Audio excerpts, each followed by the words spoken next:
mengawin-ngawinkan ayat sesuai dengan apa yang kita mau gitu. Ya. Oke, thank you Saudara Mikael. Saya mau tanya dulu nih, dari penjabaran saudara ini yang panjang lebar ini, saya mau tanya, tolong jawab ya atau tidak. Jemaat perkumpulan orang-orang yang ada ketika Yesus memberikan mandat kepada Petrus muridnya, apakah jemaatnya itu adalah kumpulan orang-orang yang tidak bersunat? Jawab. Ya, benar. Hah? Orang-orang yang bersunat. Aha, orang-orang yang bersunat. Berarti jemaat pertama Kristen atau bukan? Nah, ini. Oke, lanjut dulu. Nanti saya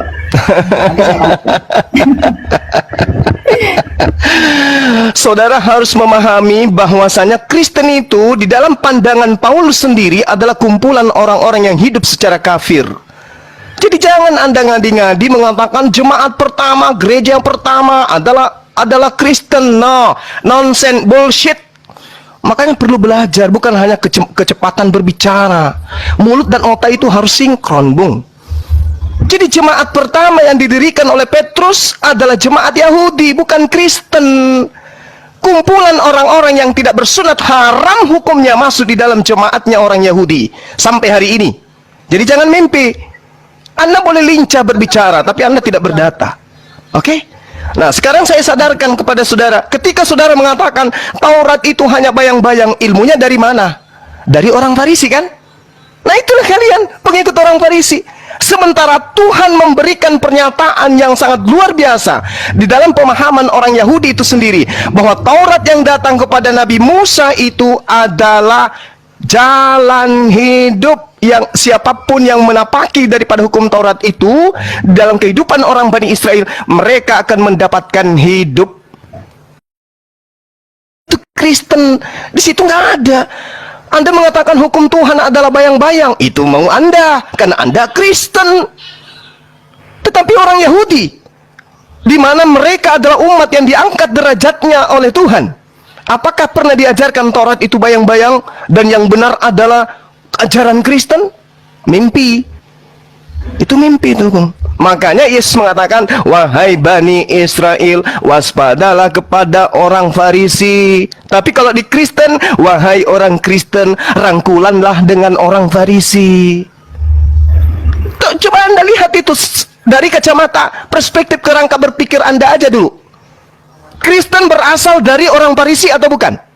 Yes, orang Farisi. Siapa orang Farisinya? Paulus. Apa pembuktiannya? Pengakuan dari mulutnya sendiri. Di mana diterangkan? Filipi 3 nomor 5. Aku adalah orang Ibrani asli dari keturunan Benyamin. Aku adalah orang Farisi. Kata Yesus, waspada. Ini waspada. Dan betul saja. Sekali lagi saya katakan, kalau Anda cerdas, Anda orang terpelajar, satu-satunya pemain tunggal yang mendirikan agama, mendirikan sekte di luar daripada agama Yahudi yang dianut oleh Yesus, hanya Paulus. Sekte apa itu? Kristen. Orang Yahudi menyebutnya Nasrani. Itu diterangkan dalam Kisah Para Rasul 24 nomor 5. Jadi tolong teman-teman Kristen, mulai hari ini Anda imani dan percayai bahwa jemaat pertama adalah Kristen. Itu buyar. Tinggalkan itu. Itu adalah pembodohan. Jemaat pertama yang didirikan oleh Petrus adalah kumpulan ahli-ahli Taurat. Mereka adalah orang-orang yang bersunat. Mereka yang ketika masuk ke bait suci bukan duduk di bangku, tetapi mereka berdiri untuk sujud di hadapan Tuhannya mereka. Sebelum masuk ke rumah ibadah mereka cuci kaki, cuci tangan, membasuh wajah dan seterusnya. Mereka wudhu. Sementara Kristen itu beda. Jadi jangan pernah mimpi jemaat mula-mula yang didirikan di atas batu karang itu adalah Kristen. Itu pembodohan. Catat itu. Jemaat yang didirikan Petrus adalah kumpulan orang-orang yang bersunat. Mereka adalah praktisi Torah. Ya, catat. Sehingga ketika Anda mengatakan kami adalah Kristen awal mula dari muridnya Yesus, itu bohong. Paulus mendirikan sekte di Antioquia itu karena dia mengaku dia diutus sebagai rasul kepada orang-orang yang tidak bersunat. Maka jemaat pertama, orang-orang yang tidak bersunat, pemakan babi, adalah Kristen, dan itu tidak ada korelasinya dengan pengajaran Yesus. Jadi ketika Yesus mengatakan waspadalah kepada serigala-serigala yang nyamar seperti domba, yang dimaksud tidak lain adalah Paulus in the gang. Silakan Anda bantah. Oke. Ya, terima kasih Pak Juma ya.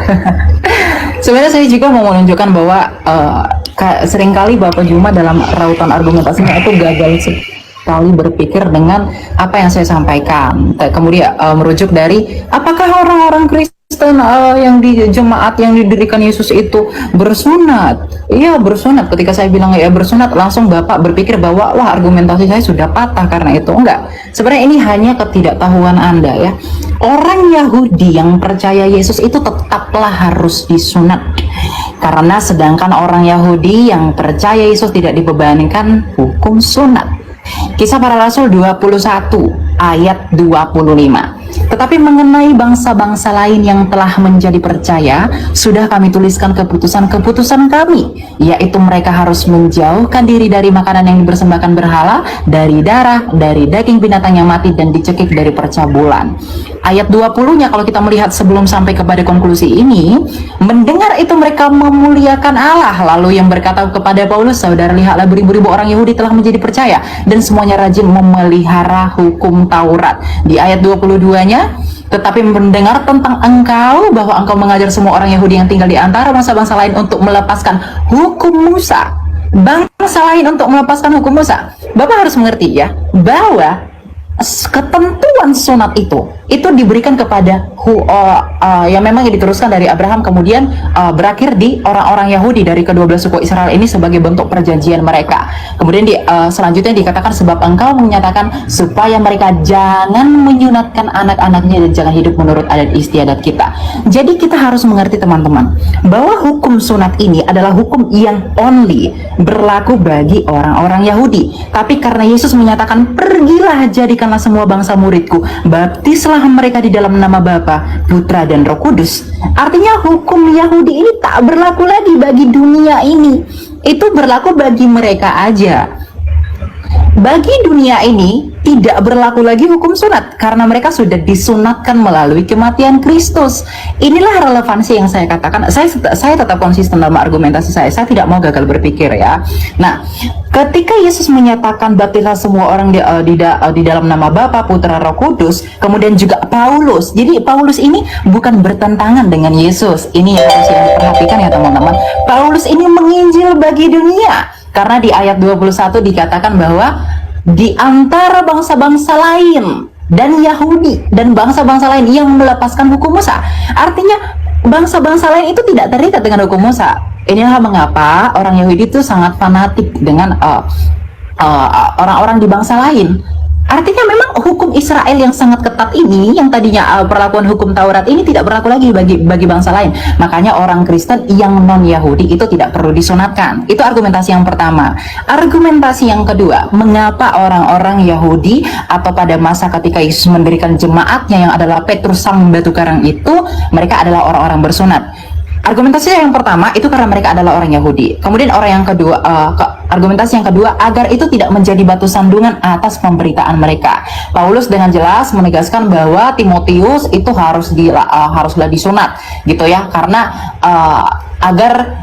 karena si Timotius ini ibunya seorang Yahudi teman-teman yang telah menjadi percaya gitu, sedangkan ayahnya itu seorang Yunani ya, Yunani, sehingga menurut hukum Yahudi Timotius itu termasuk orang Yahudi. Ini jadi karena keyahudian mereka itu diwajibkan untuk bersunat gitu. Jadi orang yang di luar Yahudi, non-Yahudi, tetapi Injil juga diberikan kepada mereka. Karena Yesus menyatakan bahwa Injil itu harus diberitakan kepada seluruh dunia, ya maka itu tidak berlaku gitu. Karena karunia keselamatan ini diberikan bagi semua orang gitu. Jadi penafsirannya penafsirannya itu harus relevan, jangan dikait-kaitkan yang satu dengan yang lain dan hanya untuk mengukuhkan asumsi kita gitu. Itu prinsip hermeneutika Kristen itu jelas dalam hal ini gitu ya. Jadi sebenarnya tidak ada yang bertentangan gitu Pak Juma. Baik. Ya. Saya kembali, saya ulangi dengan narasi Anda yang begitu panjang. Saya mau tanya kepada saudara, menurut Yesus Injil mana yang harus diberitakan kepada semua bangsa muridnya? Jawab. Apa yang mereka saksikan itu? Semua. Injil, bukan Injil Lukas, Injil Markus, Matius, Yohanes, Surat Paulus. Injil itu bukan satu establishing karena belum ada kanonisasi. Oke, Ya. berarti dengan kata lain bukan kitab saudara. Dengan kata lain bukanlah kitab saudara yang Yesus perintahkan untuk diberitakan. Catat itu. Ya, karena memang itu belakangan dikanonkan. Ya, saya setuju. Oke, sip. Anda sudah akui, bagus. Nah, sekarang gini, ketika saudara mengatakan Taurat itu tidak berlaku untuk bangsa lain lagi, emang Taurat itu pernah berlaku untuk bangsa lain? Memang tidak pernah. Taurat itu untuk Bani Yakob. Jadi Yesus mati di atas tiang salib untuk membatalkan hukum Taurat untuk Kristen itu nggak nyambung. Yesus datang membatalkan hukum Taurat di atas tiang salib untuk Kristen, tidak nyambung. Efesus 2 nomor 15, dengan matinya Yesus, dia telah membatalkan hukum Taurat beserta segala ketetapan yang ada di dalamnya. Itu nggak nyambung itu. Kenapa Yesus Paulus mengajarkan itu? Orang Farisi ini mengajarkan itu. Kenapa? Karena target sasarannya adalah orang-orang yang tidak bersunat. Target sasarannya adalah orang-orang pemakan babi. Mohon maaf. Target sasarannya adalah penyembah-penyembah dewa. Siapa itu? Kekaisaran Romawi Yunani. Itu target sasarannya. Sehingga hukum Taurat yang berat itu menurut pandangan orang Roma dan Yunani kudu harus batal dulu baru diterima oleh mereka. Makanya pernyataan Paulus itu jelas. Jadi kalau Anda mengatakan Taurat tidak berlaku lagi untuk bangsa lain, Bung, Anda belajar di mana? Hukum Taurat itu untuk Bani Israel, bukan untuk non-Israel. Maka sekarang, hai orang Israel, dengarkanlah ketetapan dan peraturan yang kuajarkan kepadamu untuk dilakukan supaya kamu hidup. Ini untuk orang Israel. Jangan kau menambahi, jangan kau mengurangi. Ulangan 4, satu perikop Anda baca, Anda nggak nyambung di situ. Kemudian ulangan 6, inilah perintah, yakni ketetapan dan peraturan yang kuajarkan kepadamu atas perintah Tuhan Allahmu yang dilakukan di negeri di mana kamu pergi untuk mendidikinya, supaya seumur hidupmu engkau, anak cucumu takut akan Tuhan, berpegang pada segala ketetapan yang dan perintahnya yang disampaikan kepadamu, supaya lanjut umurmu. Maka dengarlah, hai orang Israel. Tak ada itu, Bang. Taurat itu untuk Bani Israel. Kalau Anda kurang yakin, silakan Anda baca di dalam Ulangan 33. Hukum yang ada untuk Bani Yakub saja, bukan untuk Anda. Jadi kenapa Yesus mati untuk Anda? Apa hubungannya? Kalau Yesus datang untuk membatalkan dalam perspektif Anda menggenapi, kenapa untuk Anda?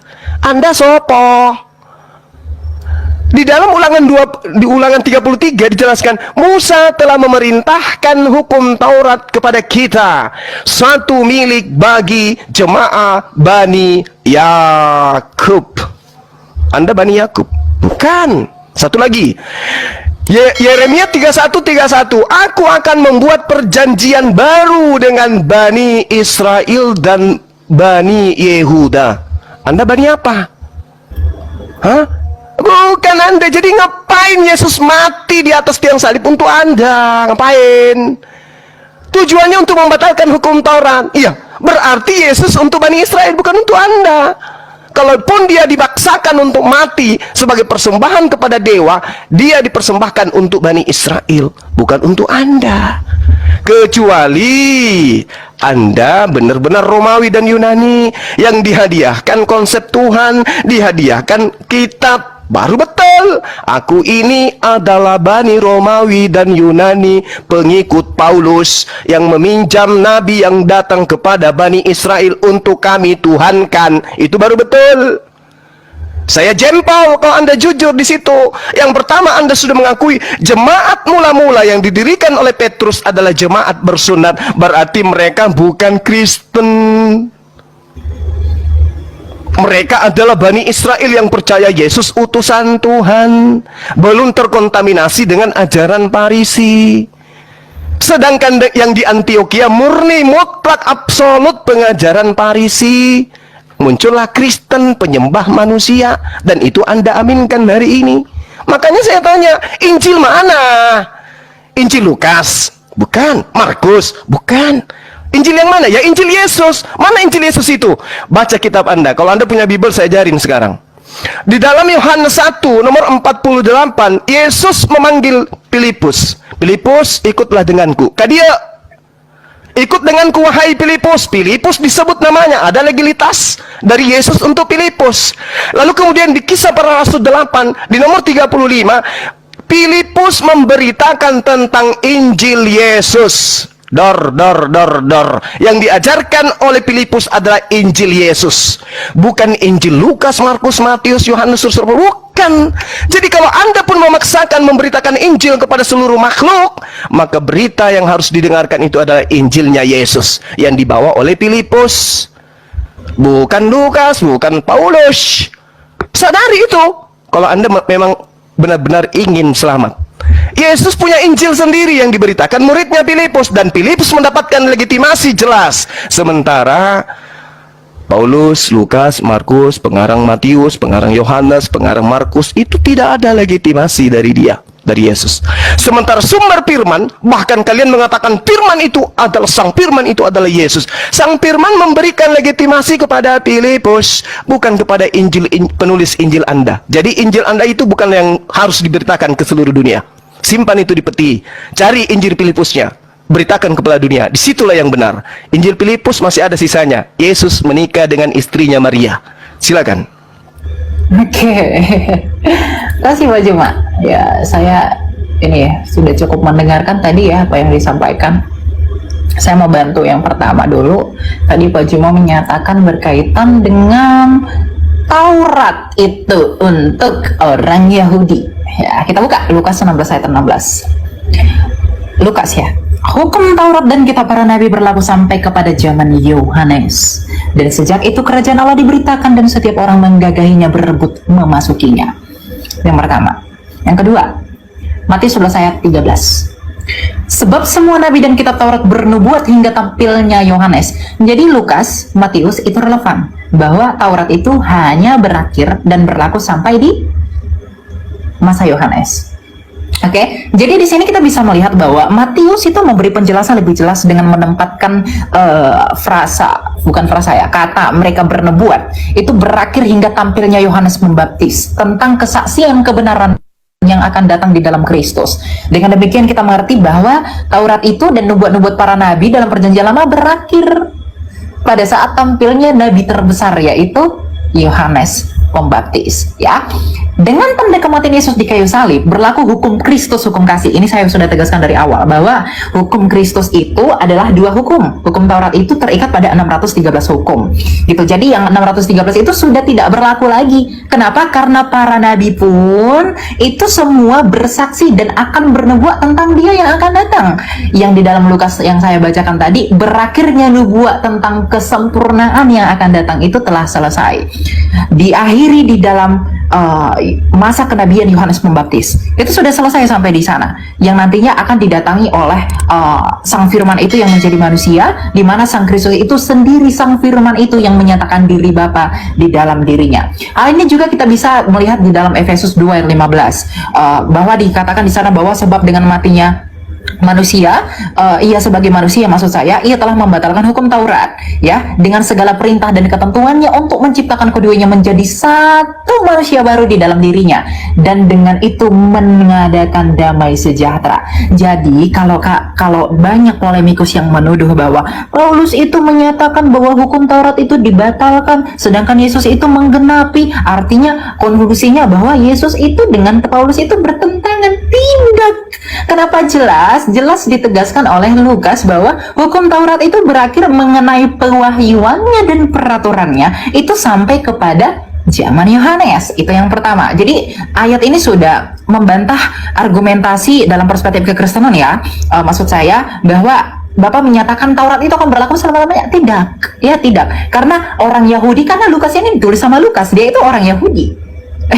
Jadi kalau dia itu orang Yahudi, tidak mungkin dia punya perspektif bahwa kalau memang hukum Taurat itu berlaku sampai selama-lamanya, tidak merujuk kepada nubuatan yang akan datang di dalam kesempurnaan Yesus Kristus, ini mereka tidak akan menyaksikan ini. Kalau kita merujuk kepada hukum dwi ganda saksi, kesaksian ini benar adanya, karena Lukas juga menyatakan demikian, Matius juga menyatakan demikian, kemudian juga dikonfirmasi di Efesus. Ini jelas urgensinya. Kemudian yang kedua, mengenai Injil gitu ya. Tadi Bapak menyatakan bahwa Injil itu di Filipus. Kenapa di Filipus itu tidak diakui, sedangkan di Filipus itu Yesus itu katanya menikah bla bla bla dan lain-lain. Kenapa kalian tidak memberitakan Injil yang dari Filipus aja?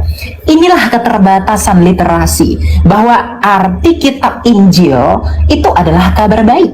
Memang saya harus mengakui ya, saudara, saya tidak mau menafikan bahwa kata Injil itu merupakan Arabisasi untuk kata Yunani Eugelion gitu. Jadi artinya adalah kabar baik kalau kita buat ke seluruh Indonesia. Matius 4 ayat 23. Yesus pun keliling ke seluruh Galilea. Ia mengajar dalam rumah-rumah ibadat dan memberitakan Injil kerajaan Allah serta melenyapkan segala penyakit dan kelemahan di antara bangsa itu.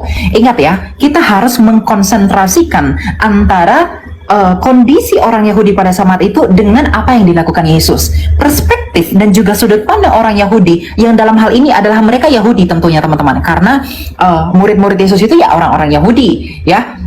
Makanya dikatakan di dalam Markus 1, maaf, maksud saya itu di mana ya? Lukas 4 ayat 43. Tetapi ia berkata kepada mereka, juga di kota-kota lain aku harus memberitakan Injil kerajaan Allah, sebab untuk itulah aku diutus. Jadi kalau Bapak Juma tadi bilang Injil itu keselamatan itu hanya bagi orang Israel, itu salah besar. Literasinya kurang itu ya. Jadi ketika kitab Injil Matius itu menuliskan Yesus memberitakan Injil, artinya Yesus itu memberitakan kabar baik. Sedangkan Injil-Injil yang diberitakan oleh para rasul, ini penerusan ya, Injil-Injil yang diberitakan oleh para rasul adalah kabar baik yang sama tentang apa yang diberitakan Yesus. Meskipun memang Yesus itu selalu menekankan kepada perspektif dan budaya pada saat itu mengenai pernyataan dirinya sendiri secara implisit. Tetapi di perjanjian baru, artinya para murid yang bersaksi tentang pemberitaan Kristus itu memberikan penjelasan yang lebih clearus artinya. Jadi lebih jelas tentang siapa Kristus itu sebenarnya. Jadi Injil kerajaan Allah itu yang diberitakan Yesus Kristus itu adalah sentralitasnya berada di dalam Yesus Kristus, tetapi para rasul dan para murid menegaskan itu lagi. Hubungannya dengan apa? Dengan amanat agung Yesus Kristus bahwa Injil itu harus diberitakan ke seluruh dunia. Jadi Injil itu tidak terbatas pada apa yang ditulis murid tertentu saja Bapak Juma, tapi itu merujuk kepada kabar baik. Kabar baik itu dalam hal ini telah disampaikan Yesus bahwa kamu harus membaptis orang di dalam nama Bapa, Putra dan Roh Kudus. Ini relevansinya dengan apa? Dengan keselamatan yang Yesus tawarkan itu, dengan mengalahkan maut, dengan kematian dan kebangkitannya di kayu salib. Jadi kabar baik di sana adalah karena ketika Yesus itu menyatakan bahwa hidup di zaman pada saat itu dia belum mati. Jadi Injil kerajaan Allah itu yang merujuk kepada dirinya sendiri. Sedangkan ketika Yesus memberi mandat dan amanat agung baptislah mereka di dalam nama Bapa, Putra dan Roh Kudus, dia sudah mati tapi bangkit kembali. Artinya Yesus secara implisit menyatakan kepada murid-murid, sampaikan ke dunia bahwa aku telah mati, aku telah bangkit, dan aku naik ke surga, dan baptis mereka di dalam nama Allah Tritunggal agar mereka dapat diselamatkan. Inilah yang disebut dengan kabar baik itu. Tidak bertentangan dengan apa yang Yesus ajarkan. Saya juga bingung dengan rautan argumentasi apa Anda mengkait-kaitkannya dengan Filipus, kemudian juga menuduh bahwa Yesus itu pernah menikah. Yesus itu pernah menikah tidak pernah divalidasi fakta sejarah.